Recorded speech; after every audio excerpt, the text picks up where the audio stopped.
গ্রাহকদের আমানত, অর্থের নিরাপত্তা ও ব্যাংক খাতে শৃঙ্খলা ফেরাতে শরিয়া ভিত্তিক ইসলামী ব্যাংকগুলোকে একীভূতকরণের ঘোষণা দিয়েছে governor doctor Ahsan H Mansur. দুর্বল ইসলামী ব্যাংকগুলোর একীভূতকরণের সিদ্ধান্তকে স্বাগত জানালেও দুটি ব্যাংককে সীমাবদ্ধ রাখার বিপক্ষে খাত সংশ্লিষ্টরা। বাংলাদেশের ব্যাংকিং খাতে সম্প্রতি ঘটে গেছে এক বিশাল পরিবর্তন। 5টি শরিয়া ভিত্তিক bank first security, global, social ইসলামী, এক্সিম এবং ইউনিয়ন ব্যাংক সবগুলো একীভূত হয়ে গঠিত হয়েছে একটি নতুন ব্যাংক, সম্মিলিত ইসলামী ব্যাংক। কিন্তু প্রশ্ন হলো, কেন এই পরিবর্তন? আপনার জমানো টাকার ভবিষ্যৎ কি? আর কেন সরকার এমন সিদ্ধান্ত নিল? আজকের ভিডিওতে আমরা এই নতুন ব্যাংক নিয়ে সব গুরুত্বপূর্ণ তথ্য সহজভাবে জানব। চলুন শুরু করা যাক। গত কয়েক বছর ধরে এই 5টি ব্যাংক মারাত্মক তারল্য সংকট বা লিকুইডিটি ক্রাইসিসে ভুগছিল। কি ঘটেছিল? আমানতকারীদের আস্থা কমে যায়, খেলাপি ঋণ বেড়ে যায়, ব্যাংকগুলো ধীরে ধীরে দুর্বল হয়ে পড়ে। এক পর্যায়ে পরিস্থিতি এমন দাঁড়ায়, এই ব্যাংকগুলো দেউলিয়া হওয়ার ঝুঁকিতে চলে যায়। এই অবস্থায় আমানতকারীদের টাকা রক্ষা করা এবং পুরো ব্যাংকিং সিস্টেমকে স্থিতিশীল রাখতে সরকার 2025 সালের নভেম্বরে এই 5টি ব্যাংককে একীভূত করার সিদ্ধান্ত নেয়।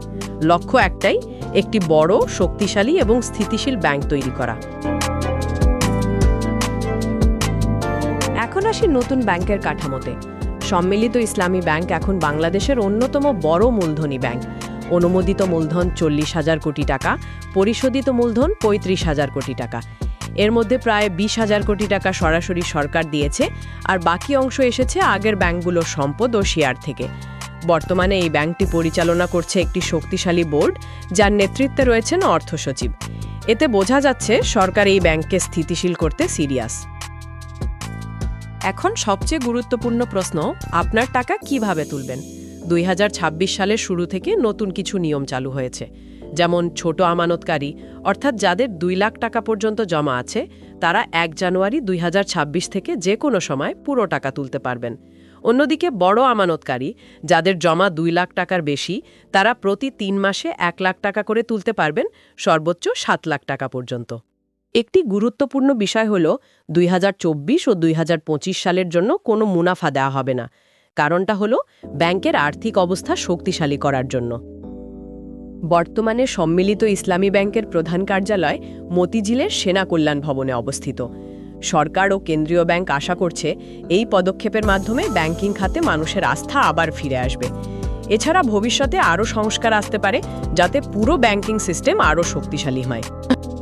সবশেষে সোজা করে বললে, এই একীভূতকরণের মূল উদ্দেশ্য আপনার টাকা নিরাপদ রাখা।